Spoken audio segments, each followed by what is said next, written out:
Hello, welcome back to our series of securing Microsoft 365 with multi-factor authentication.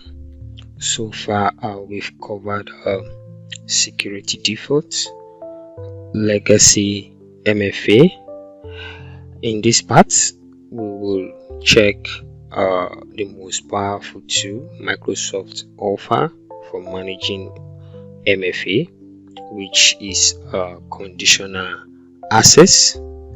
So we're going to go through conditional access in this video, and we are going to check and see some important things about conditional access.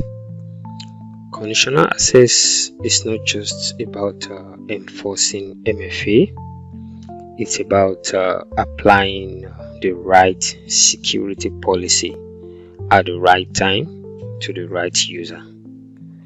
It's a kind of gives a way of you to give precision, right?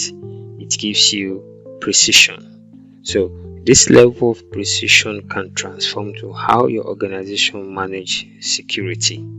So we are going to check how it works, the benefits, and how to set it up in this particular video.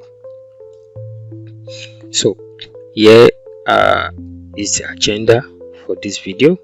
So we are going to cover what is a conditional access and a deep dive into what it is and why it is central to modern security. We are going to check key features and use cases, and then we are going to go through the practical walkthrough of how to set up a conditional access for MFA.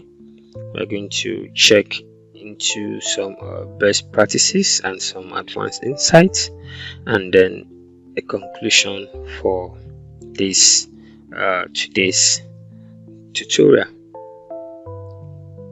So what is a conditional access? So as you can see on my slide, conditional access is a Microsoft identity driven feature that enforces access control based on specific condition. Think of it as a gatekeeper that evaluates whether a user should be granted access based on their identity, device location, and risk level. So I believe this actually captures everything you want to check about conditional access. So it actually evaluates so many things. So it is this evaluation that gives conditional access edged over other forms of MFA.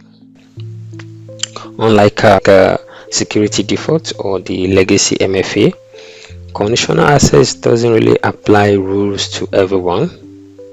Instead, it allows you to create customized policy that is well tailored to your organization needs. For example, you can enforce MFA to only when user log in from an authenticated location, or block access entirely if the device is not compliant.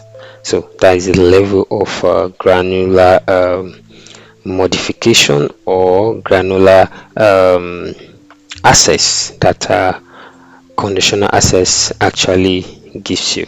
Okay, let me go to the next slide. So here are some of the key features of conditional access and why it actually stands out from every other means of getting Microsoft authentication.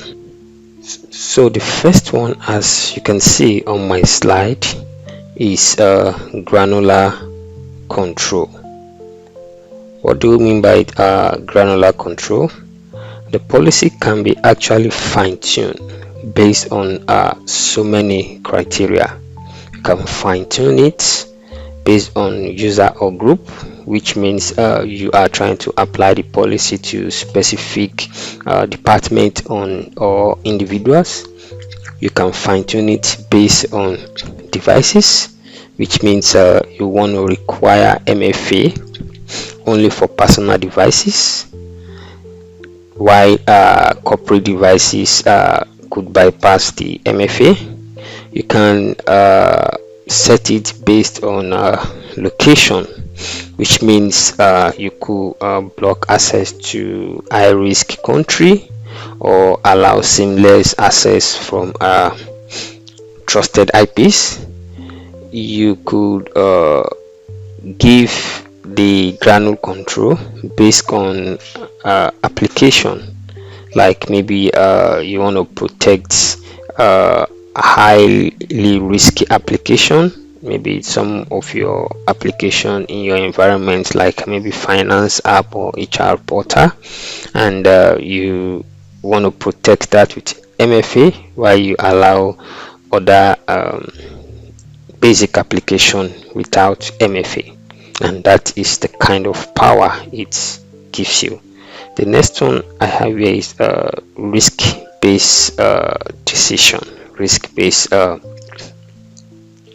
decision, which simply means that you could leverage on Microsoft and the identity protection to assess real-time risk level. For example, maybe a user is signing in from a known location and device that might not really need MFA. If your user is signing in from a known location, maybe like your office or something, you might want to bypass the MFA for such location. Another one is like maybe a login attempt flag as risky, which will probably trigger an MFA, or maybe a block access entirely. So this really depends on you. So as we go on the cybersecurity series, I would show you how to set up all those risk-based decision, which would also go into them one by one. The next one I have here is integration with Microsoft Defender. This is really a powerful one because you can easily make some certain decision and then link this decision with Microsoft Defender. Conditional access can work along with tools like Microsoft Defender for identity to evaluate risk and also enforce stricter control, maybe when unusual behavior is detected, right? So the other one, as you can see on my slide, is session control. You can actually limit session duration or require your authentication for sensitive action, like maybe if someone wants to download file from OneDrive and stuff like that. The next one, as you can see here, is its automation. So what I mean by that automation, it simply means that user are not really meant to sign in or authenticate via MFA every time. So they are not doing it every time. You can actually kind of fine-tune it in a way like maybe when they are outside the organization or when they are inside the organization, and when certain things happen, this should be done, and when this happen, this should be done. So it's a kind of creating or giving you some kind of flexibility and to make a good decision of when and how to apply the MFA. Okay, go to my next slide. Let's take a look at two practical use cases for conditional access. The first one I have here on my list is hybrid workforce security. So what I really mean by that is maybe these days where we have many employees working remotely, conditional access ensures that user can access Microsoft 365 securely from personal devices without compromising data, because you can actually set the policy in place to block certain things, to allow compliance devices, to allow Azure AD join device and all kind of things, and we are confident that any devices accessing these resources are doing it securely. So the second one I have here is high sensitive data protection. So what I mean by that is before high executive accessing confidential files or documents, we can enforce MFA and plus something like defies compliance to ensure that only authorized users with secure devices can actually gain access to this high sensitive data in your environment. So that is what I mean by that. Check on my next slide. So here on my next slide is we are going to go through the practical steps on how to set up the policy. So I would take you to my environment. So here on my environment, I already signing to my portal. So I'll go to identity, which technically I'm going to enter ID. So I'm going to touch some few important points here. So while we are here, just give it some couple of seconds for it to load up my portal. So this is the new interface for the Enter ID. So under protection, I would see conditional access.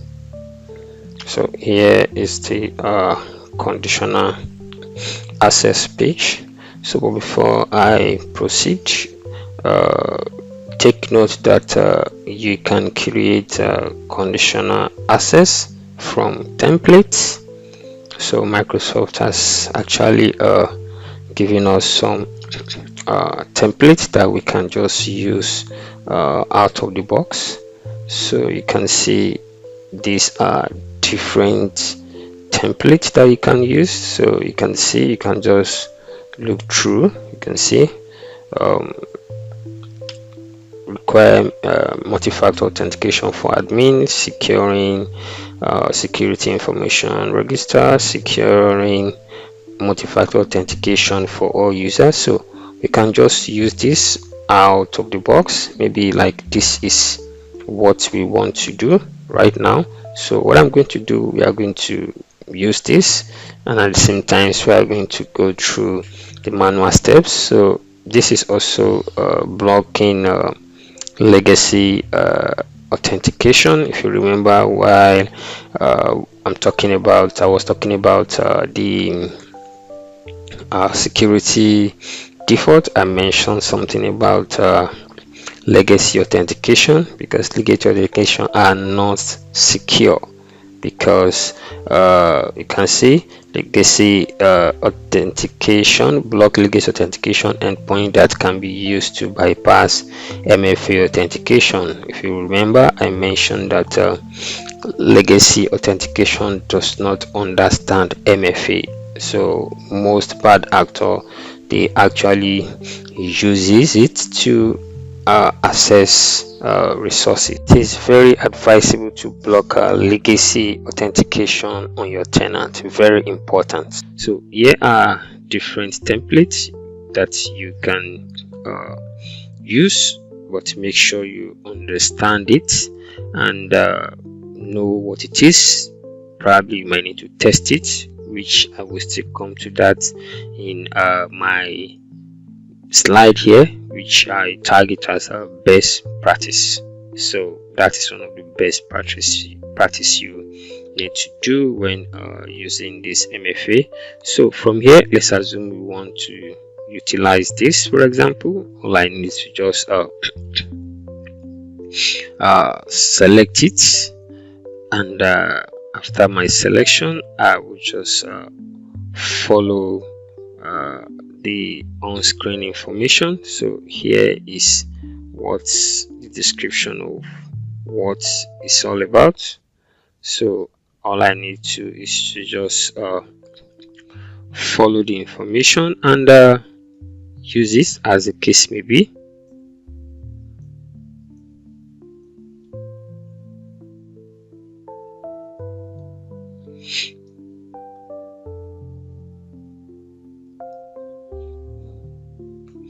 So I would like to use this from the template. I mean, require multi-factor authentication for all users. So I would select it.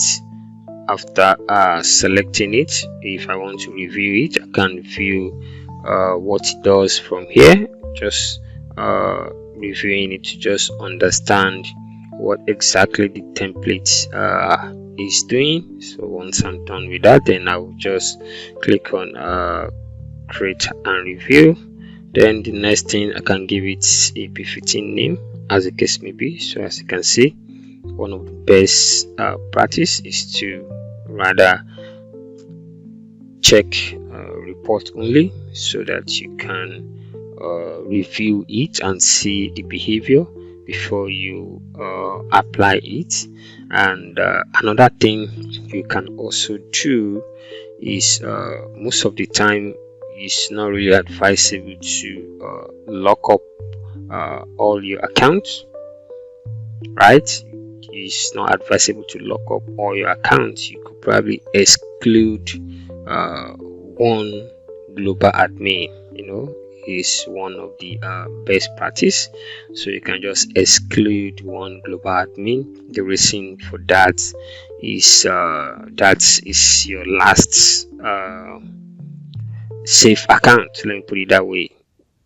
And the global admin that you are going to exclude from here is not the normal global admin. It's just kind of the reserved account that you rarely use for anything. And as one of the also best practice in cybersecurity, it's good that you apply a role-based access control.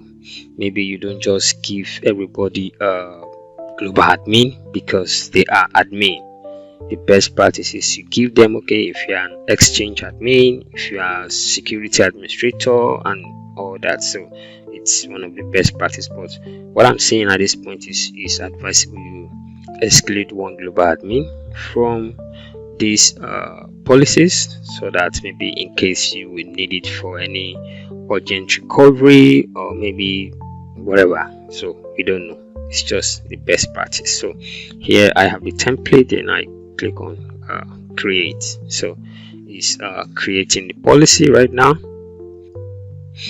So the policy has been created. So if I go to policy, I should see the policy. You can see it here, report only. So if we look through the policy, we are going to see what it does. You can see the policy is assigned to all users, and it excludes specific users, which Microsoft actually built in all these things into their system. As you can see, I just created this policy using the template, and it automatically excludes my account from that policy. So that really tells you that is the best practice that even Microsoft also practice themselves.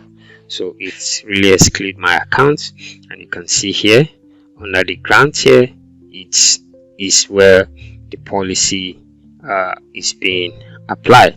So as you can see, so I'm going to create it manually right now, maybe for those that want to create it manually. But if you have the template and the template is doing the same thing, so why not use it? But let's assume you want to create your own, because sometimes the interface can be overwhelming, and you can just, so here I give it my name, so let me call it MFA all users. So from here I come in here, I select all users as the case may be. But let's say, for example, I want to do it for selected users. As I mentioned, you can apply it to selected user maybe for the first time. Let's say when you are doing a kind of phase deployment, so you can create a group and assign it to some set of group. Maybe you are assigning it to the sales group this week, then next week you assign it to the marketing, the next week you assign it. So once you've covered all the groups, then can peradventure now assign it to all users as the case may be. So that is the power of conditional access, that really gives us ability to set up these things the way we want it. And here is something good. Here you can also set some of these policies for guests and external users. This is something that you can do. Maybe for example, you want to set up MFA for anybody that is an external user that they are accessing your resources, so you can actually do it here. And these are some of the external users or guests that you can deal with. Maybe they are B2B or B2C as the case may be. So these are some of this flexibility that you have here in conditional access. But I will just go to all users, and here I'm going to exclude myself. And even though if I did not exclude myself, while I'm trying to apply the policy, it will ask me to exclude myself. But let me just do it right away. So here I have actually, under assignment, I have added it to all users. So in some special occasion, maybe you remember I talked about you assigning it to some certain application, so you can come in here to do that. Here maybe you want to access it to assign it to certain applications. You don't want to assign it to all applications, so this is where you do that under target resources. So you can come in here to list this is all the apps, for example. So maybe if you are not doing it for all the apps, then you can come in here to select the application you want to assign it to. So it's trying to load. So here you can see here, so even if you have an enterprise application that you already have, it will show up in here. If you create an enterprise application, it's expected to show up here. So these are all the applications that you can uniquely assign conditional access. All I need is to select the application, and then I would apply conditional access to only the application. I hope you are seeing the power of conditional access. So that is how you do that. So you choose the application you want to assign it to, and you assign it right away. But for the purpose of this, I will just choose all resources. Yeah, see what we have here. Also, maybe you want to assign a policy to users action. So register security information, register or join devices. So these are all things that you can do. So here I'm just trying to select the target resources here, right? So I've chosen all resources, and peradventure you can also explore you excluding something. Maybe you want to exclude, you apply it to all resources, but you just want to exclude one single application. You can also do that. Then under network, so here are a few things that you can do under the network. Maybe this network might be this network section might be useful for you if you want to maybe you want to exclude certain location. Maybe you have a known location, you have a known IP address, you want to do that here. You can do that here, right? Let's say you want this policy to assign to only trusted location. Now in this case, maybe you have a location or you have some selected location, so you must have created the location in one of these conditional access menu, or maybe you have some IP addresses that you want to exclude from here. So it's just so wide and it gives you all those flexibility. So I'm not going to set anything here, so I just brought you here so that you can see it. So I also mentioned the condition. So here you can see different conditions here. So the location is also coming here. Typically you can set some of these location here before. You can see this is just a new setup, but it's still giving you the same thing, maybe based on location, filter devices. So everything is here. So this is the risky user, risky signing. So I will still come into this in a separate tutorial, but here I just want to focus directly on the MFA. So but the most important thing here is the grant. So this is where I would really set up what I really want, right? So here I would just say require MFA, right? I want to grant the access, but I require MFA. So then I can say require all. Maybe if I selected more than one, then I can just require one. So in this case I have one, but in the situation whereby I have two selected, then I can say require all. Maybe I want MFA, and then maybe I want the device to be compliant. Remember I mentioned it earlier, maybe remote users, you want that device to be compliant and they should also require MFA. Then in that case I can say require all. So depending on what you want to do in your use case, here is require intra ID. That is also depending on you. And there is one other one I would like to mention. This is require MFA multi authentication strength. So here in under require authentication strength, here you can kind of create a custom authentication. Here you can create the kind of authentication that you want. Let's say for example in your own authentication you don't want password and SMS, right? You don't want SMS in your own authentication. Normally there is SMS in the default authentication, but let's say you don't want that.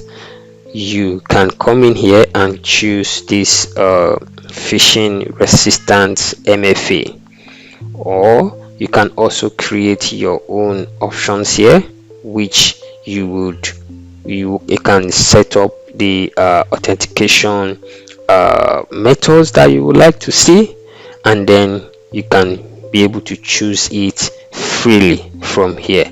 But this time around let me just stay with the normal require authentication. But if you feel that you want to make your environment more secure, you can simply explore this option of require authentication strength, and You can define the devices you want to authenticate with, and that is what you will see. So I would select this, maybe I do this and I select, and once I'm done with that, I can leave it on report only, which is the best practice. Then I can create. So that is just some kind of detail step of how to create it. As you can see, I have created it here. So maybe after I have done the testing, I have actually analyzed the report, and I'm sure that it is working as expected. Then I can go and set it on, and everybody would be fine without any hassle. So let me go back to my slide.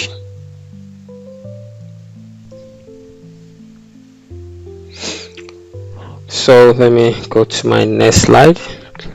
So here I have some best practices which I have actually mentioned in the course of the practical session.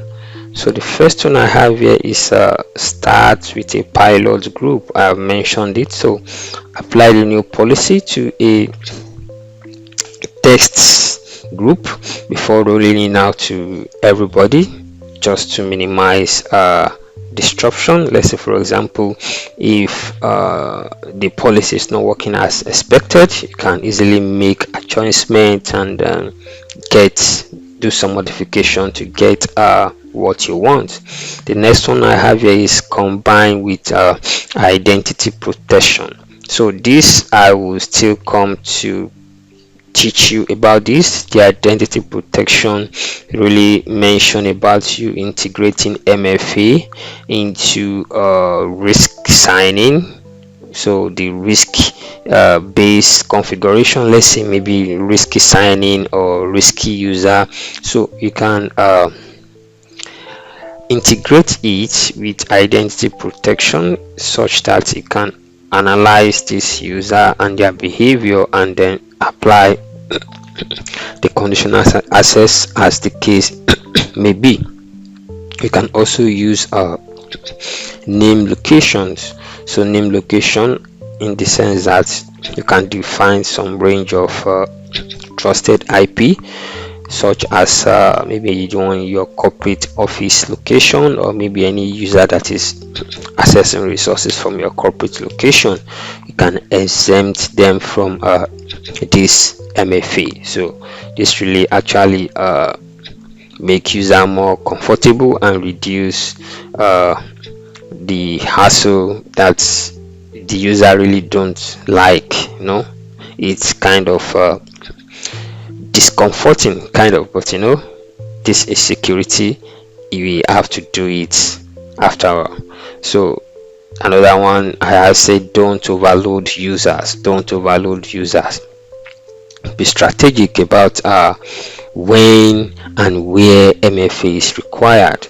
So too many prompting can frustrate user and can lead to insecure practices, like trying to bypass it and trying to do some sharp practices. So don't overload the user, and that will really make them comfortable to be using it and to have good relationship with you in trying to maintain security in your environment. The next thing I have is monitor and review the policy regularly. This is very important. You can use Azure reports to monitor the effectiveness of this conditional access policy and adjust them based on new threats and organization changes. So security is something that is continuous. So as you see new threats that is emerging, as you see new things, you can adjust the policy as the case may be. You can even create 2 or 3 policies and assign it to different set of groups based on their level of security that is required, or based on the kind of people they have, maybe the executive and all that. So it's actually flexible, so you can do it the way you want it. So the next one I have here is educate your team. So ensure that user understand why this policy exists and how the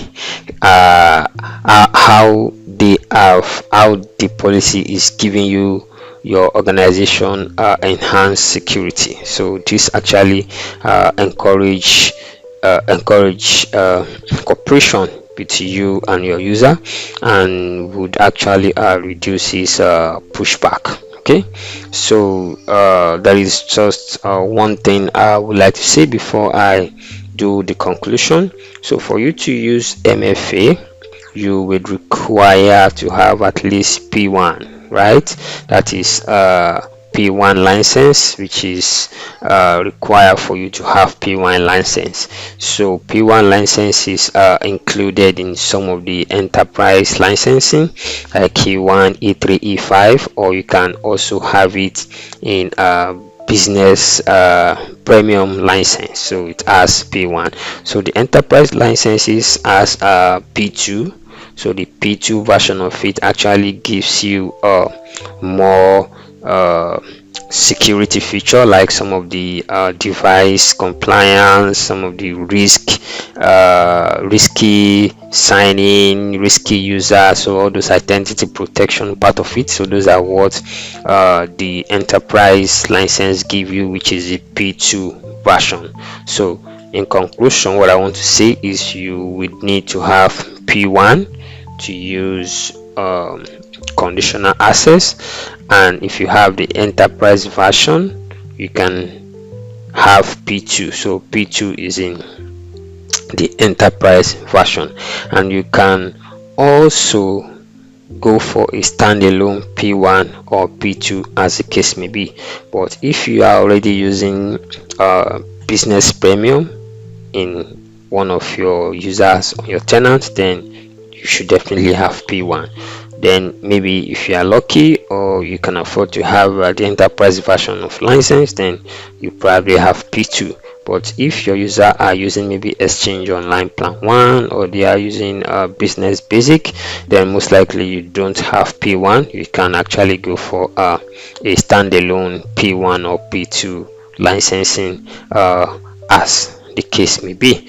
So now on my conclusion and final thoughts.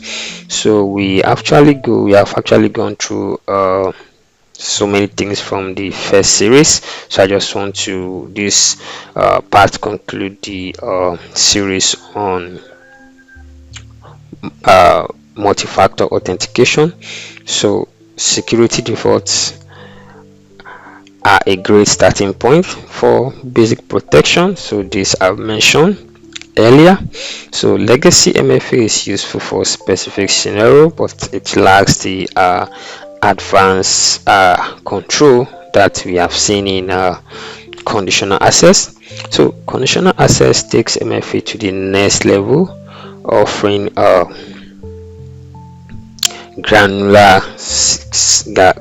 granularity and adaptability modern organization really needs.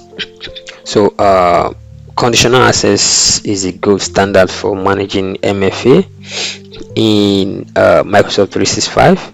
So its flexibility, intelligence, and automation make it more indispensable tool for organization that is serious about security. So and if you are really serious about security in your organization, at least on the minimum you should have MFA.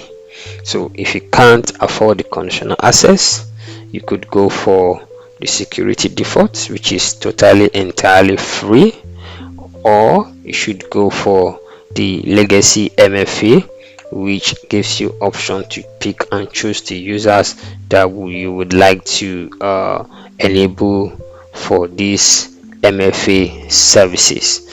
But if you want something more flexible in the advanced format of it, then conditional access is what you need. And there's one thing I want to mention: the conditional access is not activating MFA in the real sense of it. It is just turning on the MFA asset when needed, and which is just something that is very powerful about it. So that is all I have for today. Thank you for joining me on this journey of exploring multi-factor authentication in Microsoft 365. If you found this series helpful, don't forget to like, subscribe, and share it with your network. Stay tuned for more insight on cybersecurity and Microsoft 365 security. Until next time, stay safe and stay secure. Bye bye.